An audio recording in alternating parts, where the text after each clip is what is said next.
Hi, I'm Matt. I'm Mel. I'm Lisa. And this is the No Fear Cast, the podcast where we dissect horror and all the things that scare us. This is Season 2, Episode 5, and this marks the end of our exploration of the fantasy and horror of the alternate reality. And this is actually a continuation of our previous episode where we began talking about alternate realities in books and literature, but we sort of had too much for one episode and it spilled over into this one. So this is our first real two-part episode that's not a multi-episode series on something. So we will just be picking straight up from where we left off, where we had been talking about Neil Gaiman and some of his alternate realities that he wrote about. And I think we are going to be starting off with some other kids' book type things. I think one of the ones, well, a couple of the ones that probably come most to mind when people think of children and alternate realities is probably one from the 19th century, Lewis Carroll's Alice's Adventures in Wonderland, which has been, I believe, had a sequel and then had numerous film adaptations of it since.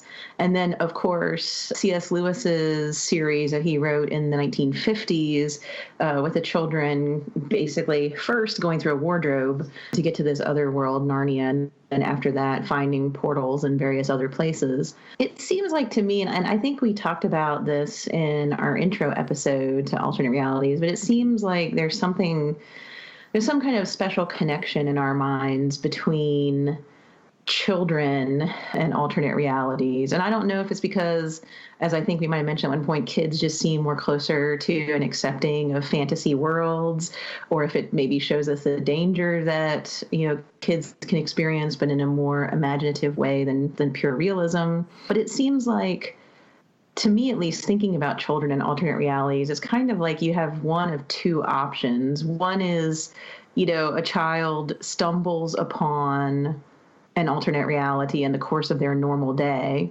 Or in the same kind of vein, you have children maybe experiencing danger in their real world, such as World War II and the Narnia books, and being sent away to the country to be protected from bombing, and then stumbling upon an alternate reality, which maybe is not just a religious allegory, but possibly also an allegory of, what's going on in their time period, and that the real life danger that they fear or face, and then the fantasy danger.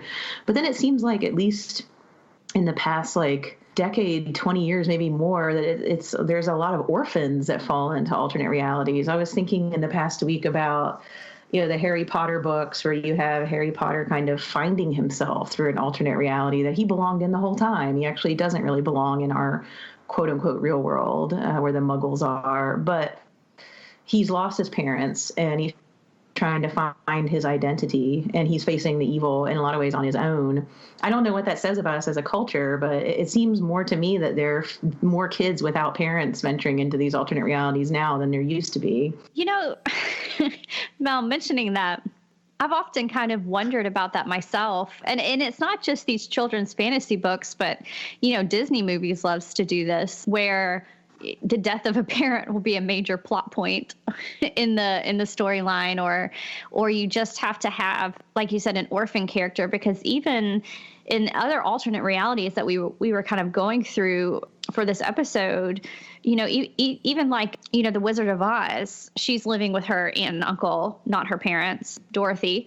And in something like Neverland, the parents are, I feel like, largely absent from the story, even though they're not the traditional orphans. And I wonder if that feels necessary for the story structure, because in going through a portal or finding another world that you didn't know existed, the children are in some way forced onto a certain type of journey, a coming of age journey or growing up. And maybe it's the need of the story to have the parents not there, because I don't know if I'm quite putting this in the in the right terms, but the child needs that in order to fulfill his or her role in the story. Needs that separation from the parent. I don't know. What do you think about that? Yeah, I mean, I think in some ways it's easier for it to be a maturation story or a search for identity if there aren't any parents. Like if you think of Harry Potter or even Oz or something, you have these characters are kind of standing on their feet, maybe because they don't have that safety net. And at the same time, I don't know, maybe it takes away a bit of safety from the very beginning. I don't know. It certainly takes away that dimension of the parents not understanding the child, which happens sometimes when children undergo imaginative experiences and the parents are like, oh, that wasn't real. That was all in your head kind of idea. For example, in the Every Heart a Doorway by Shauna Maguire, which we talked about at one point about kids who are broken from going into other worlds. What messes them up in that book, interestingly enough, is that they come back to their parents and their family, and their parents and their families don't know what to do with them because they're changed, they're different. And it seems like in the books and the movies, or we're focusing on books this time around, but in stories where kids don't have parents or strong families to begin with, they kind of find that in the other world. And whether they come back more prepared to deal with this one, or maybe just stay in the other world or go back to the other world over and over again. I don't know. It seems like an interesting kind of metaphor for finding yourself and kind of setting out and making your own place in a world or creating a new family of some sort.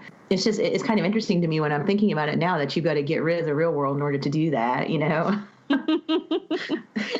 Well, and it is odd that you have these children who end up becoming the heroes of their story, like a Harry Potter having to find out that he's the only one who can defeat Voldemort, or even to some degree, like Alice in Wonderland, she discovers that she's a key player in the politics of the world, or Dorothy going to Oz. There seems to be that they find this purpose in the other world, which is a very adult idea. But at the same time, we open this episode by talking about children especially are open to these type of stories, I guess is the right word, because of their innocence and because of their ability to look at the world and not put parameters on it. I remember as a child, Alice in Wonderland was one of my absolute favorite stories. I watched the Disney version a lot. I had Through the Looking Glass in my bedroom, and I would read it quite frequently. But I always had this idea that I would just walk around a corner one day or look behind the right tree and find a doorway to another world. Or if I didn't find that somebody would come and find me, kind of like a Neverland or even an Oz, where I would just kind of be swept up and find myself in this other world. And on one hand, I knew that it was just for stories, but on the other hand, I kind of thought that maybe it could be true. And, adults don't always have that ability. And maybe it is because we're fearful of how other people will see us, or we just feel like we've lived in this world long enough to know what the quote unquote real world is like, what reality is like. And so it's a unique, I don't know, it's almost paradoxical when you think about it, that you need this character who is completely childlike and innocent, but as you said, has already maybe begun that separation from their parents, or that's been forced upon them, so that they can fulfill their purpose or their role in the world, which again is very, I don't know, it's just this weird mishmash of a very adult-like child that's needed for these stories. Yeah, and I was thinking while you were talking, and that it seems like to me, at least now, I'm not so sure. I would have to refamiliarize myself with some of the earlier children's tales. But if you're thinking of something like Harry Potter or other books of that ilk nowadays, it seems like it's often a child who it doesn't quite fit in, and I'm thinking all the people out there who loved to read as a kid and were kind of nerdy, we probably felt that too. It's like, I don't necessarily fit in this world. And where do they find the place where they fit? They find it in this alternate place that's more fit for their personality or who they are. They find their people, they find their folks. And I'm wondering if it's also this kind of idea of not just learning how to be away from your parents and individualize, but also how to just find a place in the world. Because in the real world, we kind of do that, right? I mean, at some point, you hopefully find your niche and where you fit in and you flourish. But in the fantasy books, it seems like it's kind of saying for kids, like, you know, if it's a world where they do, if it's not a Coraline type world that's dangerous, if it's a world that they can flourish in, and maybe it gives them a place to be themselves, to kind of let them know, like you're saying, like when you're thinking to yourself, oh, if I walk around the corner, I'll experience this, that imaginative experience kind of helps them be like, oh, there are other possibilities, there's other options, you know, there are things that may happen. I mean, even Narnia, they have to eventually accept that they can't go back anymore, that it's serving a purpose. So, I mean, I'm wondering if it kind of, it helps these kids find their places in life too. Yeah, I mean that in and of itself too is kind of a hallmark of these stories, isn't it? Of this idea that you're chosen for something and that you do have a greater purpose than just what's been given you. You know, they all seem to have that, and I don't know. It's just interesting that you would create that kind of narrative that would require the character to leave the world. But I mean, I guess that has its, now that I'm thinking about it in that sort of way, it has its roots in deeper literature. I mean, even like a biblical story of Moses, right? Of having to leave your homeland to get the skills necessary and then go back to your world. You know, that's kind of the narrative structure that it's following. You're born in one place, you have to travel to another place, find your purpose, learn your skills, and then that place exhausts its usefulness for you. And once you're the completed hero, you go back to your original world. That's quite a common narrative, but it does certainly fit for these, I don't know how we want to call them, juvenile alternate reality stories that we've gotten since Lewis Carroll. It's also a safe place to deal with things that scare us too. You know, I mean, when you go on a quest, you always have obstacles and terrifying things. The Wicked Witch of the West, whether she's evil or just misunderstood. Various other kind of evil and, you know, various other sundry evil villains or issues. The witch in Narnia. Usually, now that I'm thinking about it, I'm naming a lot of women villains. But maybe that's just kind of like the quest idea that not only do you have to face these obstacles, and often these are weird mirror images of the political and social issues that are going on at the time in the real world that the kids are maneuvering through. But maybe it's also a way to kind of like give you a safe space to go through all that. Because like when you get to the end of the book, you've learned something and you faced your fears, but now you're in the real world where, you know, you can't be chased by the witch or that. Well, unless you're reading The Magician's Nephew and then she can accidentally come into the real world. But for the most part, the evil things kind of stay on the other side of the wardrobe.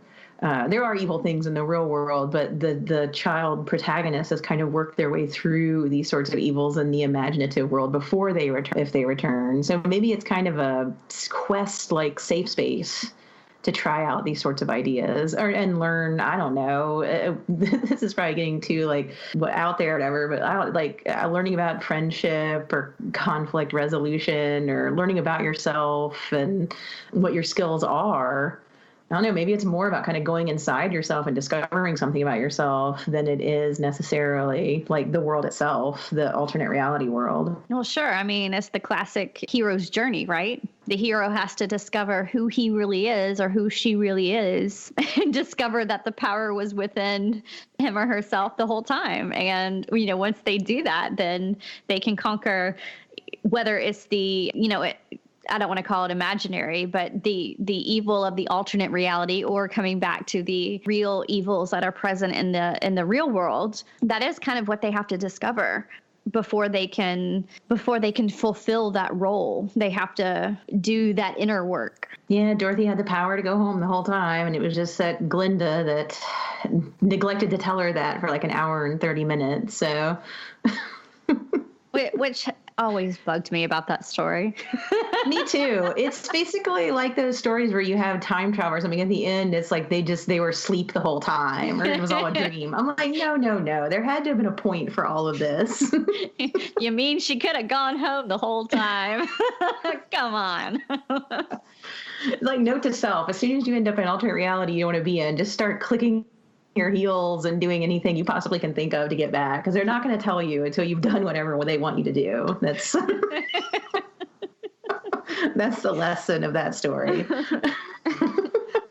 No, I mean, I guess Dorothy was really more of a pawn in the political system of Oz than she was actually on any sort of hero's journey. She really was, which I think is why I really enjoyed reading Wicked, like turning it all on its head. Because, yeah, she was kind of just being bounced around to do other people's bidding before Right. they would allow her to go home, you know. But Oz, too, is that weird thing where it is all a dream, right? Because she, like, hit her head in the tornado. And so you're never 100% sure if she really experienced this and the people back home thought that she was unconscious or if it all was a dream. Because everybody in her real life is also in Oz, you know, giving us an insight into what she thinks of each person. Which does bring up that question of when you have an alternate universe that is more of a mirror world where there are doppelgangers, then you start having to answer those questions of, you know, was this all just a dream? Did somebody hit their head? Is this a case of insanity? I think more so in that type of world than you do in a world where you just kind of fall down a rabbit hole, as it were. Yeah, I think so too. I mean, if you go through a wardrobe or you fall down a rabbit hole per se, or you go through a mirror or something, it seems like there's an actual physical thing. Whereas if I'm trying to think of, the best one is Oz, or reading a book, like when people go into alternate realities through reading books, you know, that kind of stuff almost makes it seem like they're kind of going into themselves versus into something external. But I think they're both dealing with, like you said earlier at the Heroes Quest, they're both dealing with their own kind of insecurities and issues. Sure. I mean, it's still at its core, I think, is basically the same story. And when you were talking about that, I kept thinking of the never-ending story of, you know, having an alternate reality and being able to interact with that alternate reality without actually having a physical doorway that you go through. You know, just the act of reading a book that changes things. Yeah, which is like Jasper Ford's books, like The Airfare and the next, I think it's 4 books in that series where you can literally read yourself into book world, which is what every reader wants, right? Like when you get really wrapped up in a book and you almost feel like you're in a dream state while you're reading, like it's actually happening. Like characters can do it in his series. They just read themselves in and they see, you know, they go into like Wuthering Heights or something and see what Heathcliff's doing in the downtime when he's not appearing on the page, you know, and it's hysterically funny for people who love books, but it's also like that's the desire when you're a kid, is to enter different worlds and experience cool stuff. That's why you read. And so like Never-Ending Story certainly feeds into that. You become the main character in the book you're reading. Yeah, absolutely. Okay, talking about things as portals, like mirrors, rabbit holes, wardrobes, books into alternate worlds, reminds me that when I was doing research for these ideas of alternate realities in books, I uncovered that Margaret Cavendish, of course, was one of our first sci-fi writers and fantasy writers in a lot of ways, who was writing in the 1600s. In 1668, she had a book, The Blazing World, published. I think it was published the year before in an abridged form, but she expanded it, and it came out in the full version in 1668. Of course, published under her the pen name that she used at the time, C.H., I think it was. But The Blazing World has another kind of portal idea. In a lot of ways, it plays with the idea of the theory of the holes at the poles that people were interested in the 1800s in fiction. The idea that if you go to either pole of the Earth, there's a hole there, and you can go inside, and there's another world inside the Earth. And so in Cavendish's The Blazing World, you have a woman who gets, I think she's kidnapped and is taken through, I can't remember if I feel like she doesn't go of her own will, but she ends up going into this hole at the North Pole, this portal there. And she finds a whole nother world where evidently there are talking animals and she can communicate with them. And so she explores this entire world. I believe she becomes a leader. At one point, there's an implication that the other world might be thinking about invading our world. And there's this kind of metafictional thing where she actually starts communicating with the author, the character in the book, telling the author what's going on in the alternate reality. And while I was reading about this, I was like, wow, this just has all the hallmarks of everything that we've been talking about with the alternate reality. Only, I guess, in a different way. It's a specific part of the Earth. Like she is going into a weird Narnia type place with talking animals and whatnot, but it's like inside the earth. And so, I mean, I'm not sure if you would think of that as kind of a mirror universe or not, but it certainly is portal fiction. And I think it's interesting to think about a writer in the 17th century thinking about those sorts of possibilities. But Lisa, to kind of continue the portal idea, I know you wanted to talk about some of the work of Lauren Bucas, a more contemporary writer. Oh, I really did. And this is part of the reason that I was really glad that we decided to go ahead and continue our last episode and do this, two-parter, because when we realized we had hit time on our last episode, I was like, no, but I have to speak about Lauren Bucas because not only is she one of my favorite writers who is writing today, but I kind of like, especially once you brought up, Mel, the idea about Margaret Cavendish being really one of the first writers of alternate reality kind of science fiction as we know of it today. I liked the idea that we're continuing with another woman writer who is doing this today. And if y'all aren't familiar with Bucas's work, she's a South African writer, actually, but a lot of her novels are set in the U.S. And one in particular, The Shining Girls, is just a wonderful, marvelous tale of hang with me here on this, but it involves time travel. It involves portals. It involves serial killer.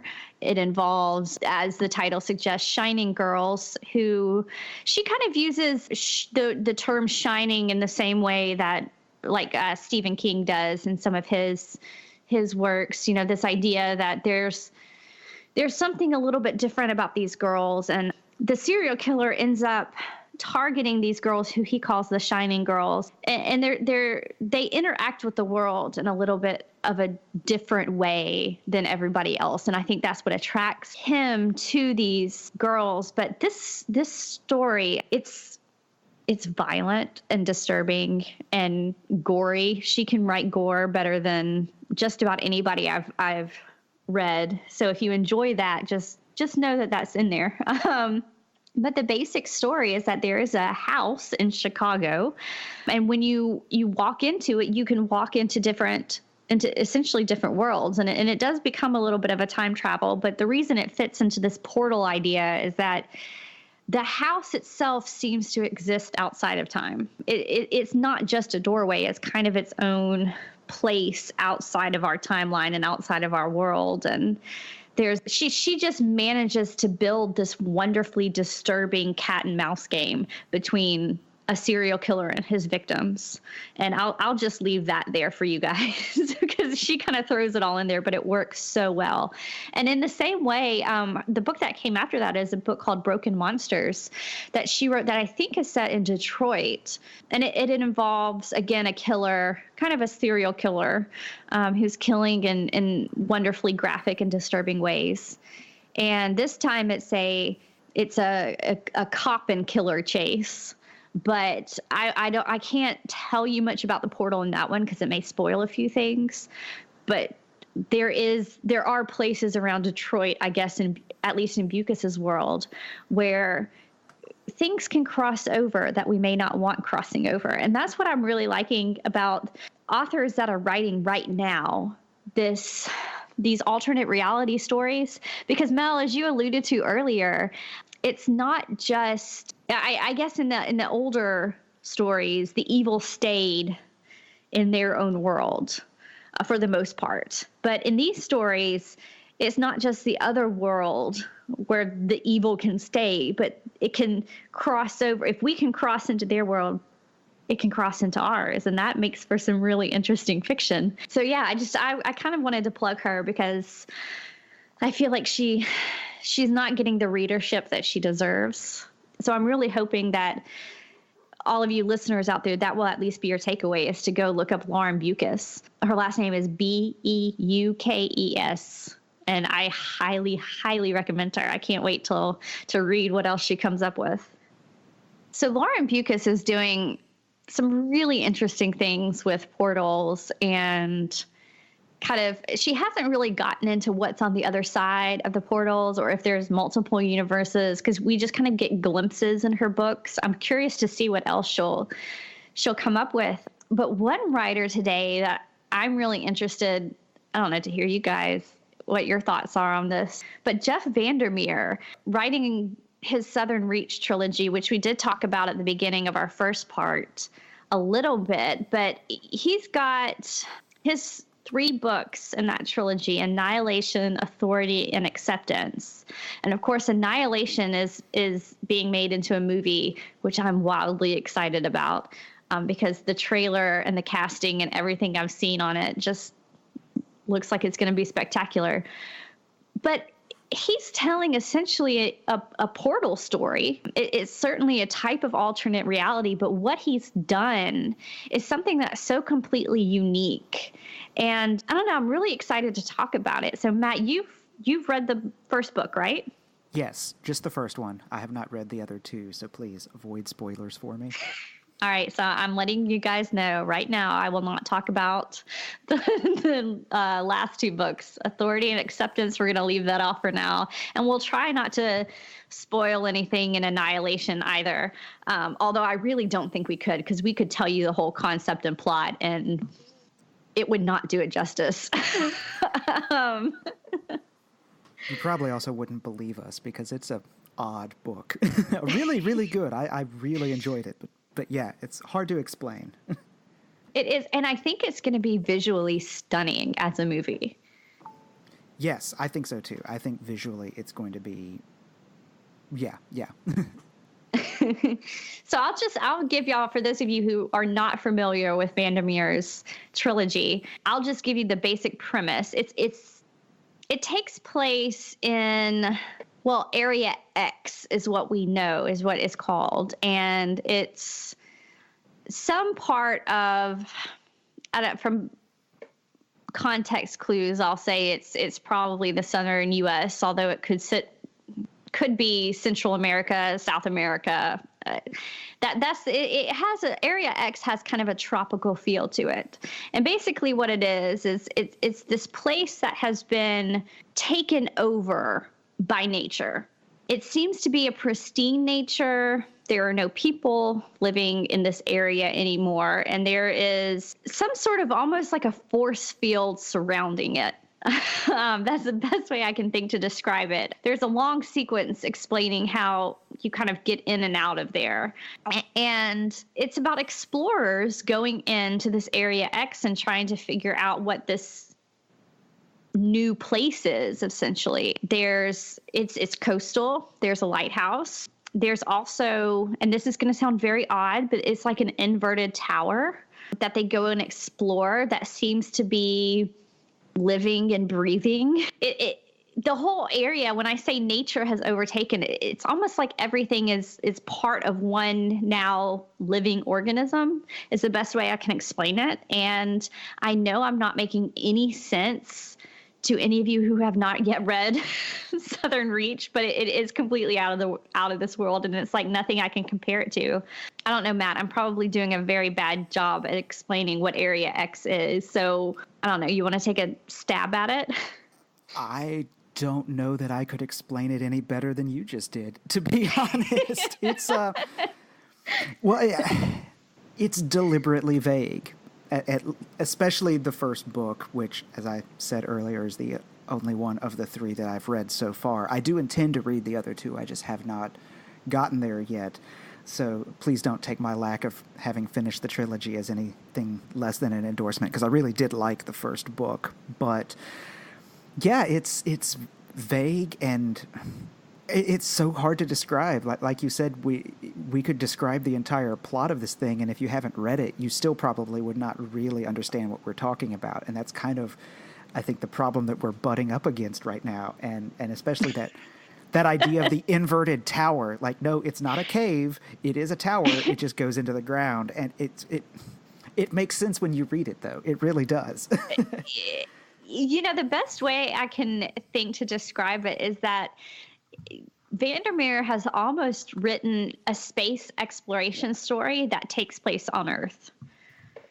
It's almost as if some sort of, outer space alien universe has suddenly landed somewhere on Earth, and now people it's that sort of not for what is in the world necessarily, but for how they're exploring it and for what it does to their minds, because it does this great things to the explorers.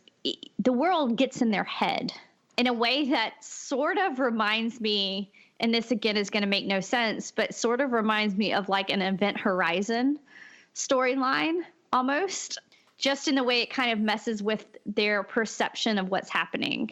And it's wonderful and it's beautiful and it's horrific at times. Yeah, I don't know. I don't have the words. Well, I want to just say that when you just said that it's a lot like Event Horizon, I had to physically restrain myself from screaming yes because I had not made that connection. But yeah, that's a perfect way to describe it. And when you were talking about including the Southern Reach trilogy in this thing of alternate realities, my very first thought was, well, but it's not really an alternate reality, but it kind of is. Like the way you're describing it as the exploration of this, it is almost like an alternate reality has sort of come and lays right on top of our reality. And so as they're exploring this Area X, everything is new and different, even though it's still very much the same. And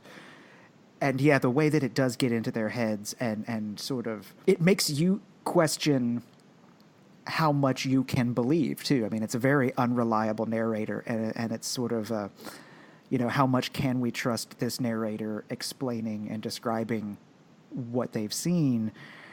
I mean, I'm running out of words too, but yeah, like it really, this is one of the few books in recent memory that has really gotten to me. And I'm pretty sure I've said it before, but my threshold for horror is pretty high. And when I read this book I was never scared. Scared is not the right word, but unsettled. I was unsettled the entire time I read the book. And so the book itself does a really good job of also getting inside your head, much the way the reality is getting inside the characters' heads. And I can't pinpoint what it is about the book that really got to me, except that it did. So... No, and everything you're saying, Matt, makes complete sense to me. and honestly, having read the other books, this is not spoiling anything to tell you that the more you get to know about that world and the more you enter into Area X and learn more about it, the less you know. So it's really destabilizing in that way. In fact, it's a little bit, it has echoes of Daniel Lewski's House of Leaves in that way, in that the further you kind of go into your exploration of what's happening, the less you know in that book. Because the more you read of House of Leaves, the more you kind of question what reality actually is. At some point, and I know we've talked about House of Leaves in other episodes, so I'm not going to go too in depth into it, but the more you read of that text, and on one level you're saying, sure, this is a story about the Davidson family and how they had a house that had a closet that just didn't end. But then the further you go with them into that exploration of the never-ending space, you start to question everything. Is the family itself real? Did the house ever exist? Am I just reading the ravings of a mad person? What's happening here? And in a completely different way, Jeff Vandermeer has created a world that has that feeling too. The further you explore into it, the less you know, and the more you question what reality actually is. And it's going to make a great movie. I know I've said that before, but I'm really excited about it. And I suggest reading the book before you see the movie. I mean, I would make that suggestion on most things, but definitely this one. Yeah, I'm pretty sure this is one of those ones where reading the book will definitely help you out with the movie version of it. And, kind of making a connection, too, that listeners may appreciate. It has the feeling, at least in crossing the portal into Area X, I see a lot of crossover between that and like Stranger Things. How there is a world that you can kind of go into and explore and come out of. But at the same time, every time you go into the other world, it has an effect on you as a person, and it has an effect on your mind.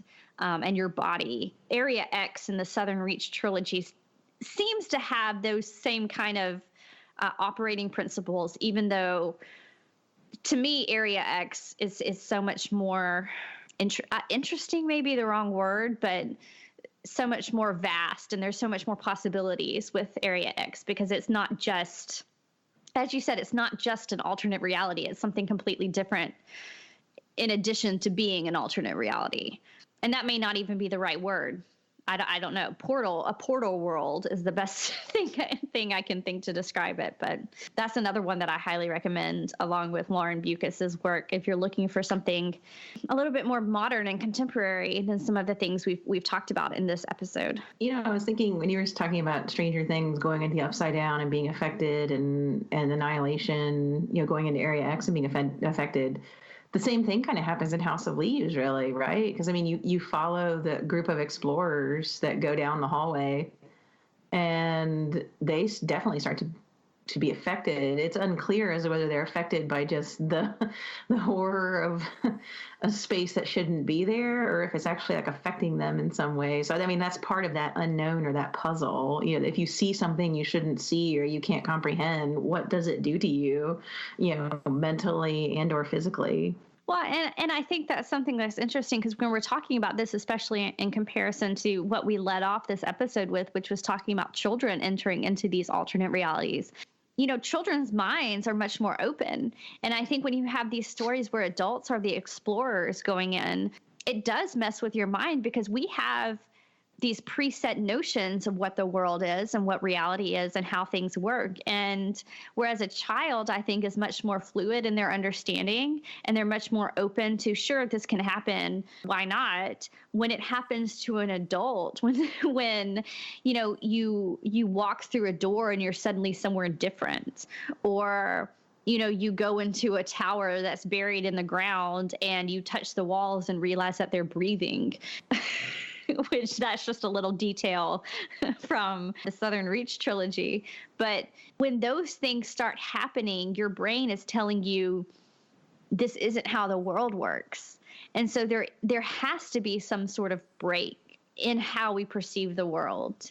And I think that's much more destabilizing for an adult than it is for a child. So we're going to see the effects in the adults, and they're going to be much bigger, I would think, than the younger characters in some of these stories. And all this talk about alternate realities, and especially since I've brought up kind of the one that's on everybody's minds right now, which is Stranger Things, since season 2 has come out in between us recording the first part of this episode and the second part of this episode, one thing I'm really curious to talk about, and I hope you guys have read this, but we've been talking about books and movies and television shows over the course of this series, but we really haven't talked about, graphic novels or comic books at all. And I keep thinking, especially talking about Stranger Things, I keep thinking about Paper Girls. And now I've only read volume 1, but that seems to fit with what we're talking about today. Yeah, it really does. And for listeners who might want to go read Paper Girls, it's a Brian K. Vaughan graphic novel. You might be familiar with some of his other work, but Paper Girls has actually kind of been advertised as Stranger Things with girls as the main characters. And I think it kind of goes along a lot with what we've been talking about here, just like you said, Lisa. You have these girls who I believe are pretty young teens. I think there's one that's older than the other ones, and they deliver newspapers. And I believe it's around Halloween, like maybe the morning after Halloween, when they meet up and they're delivering these newspapers. Of course, you have a new person who kind of gives an outsider view on the group that's been doing it for a while.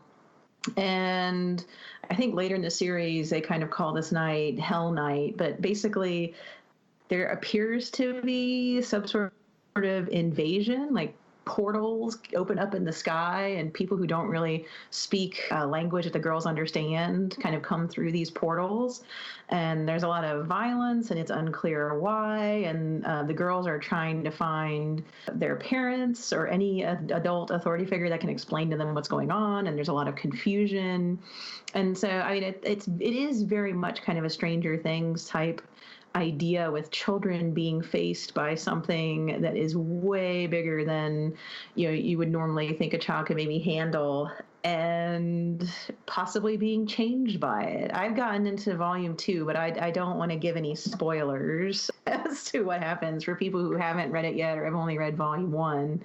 But yeah, you definitely have kind of almost like an invasion type scenario, or a competition kind of between different worlds or different realities, and these girls are the heroes. They're the ones who are kind of stuck in between, trying to figure out what's going on. Well, yeah, I think regardless of what really is happening, because you've read, I think, further than I have, Mel, it's still that same storyline that we've been talking about, which is, the children who are thrust into some sort of adventure and will have to, I'm assuming, go on some sort of hero's journey to become the person who they were always supposed to be all along, and in some way fight some greater evil.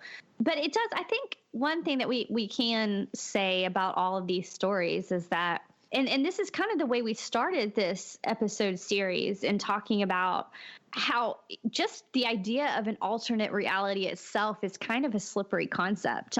It's something you really, the more you talk about it and the more you try to define it, the more it kind of defies you and defies any sort of parameters, which is kind of, I guess, what an alternate reality really does. It's gonna defy any attempt to put a parameter upon it. And that's certainly what's happening, I think, with these, because, we talked about it, but with Southern Reach or House of Leaves or Paper Girls, we even threw up the title Ready Player One, because that's certainly a computer generated, like man-made alternate reality.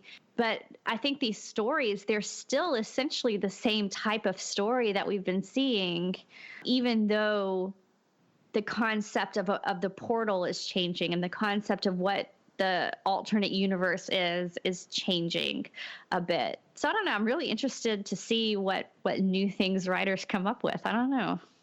Well, whatever they come up with, I'm sure that we will try to address in future episodes, perhaps revisiting this topic at some point.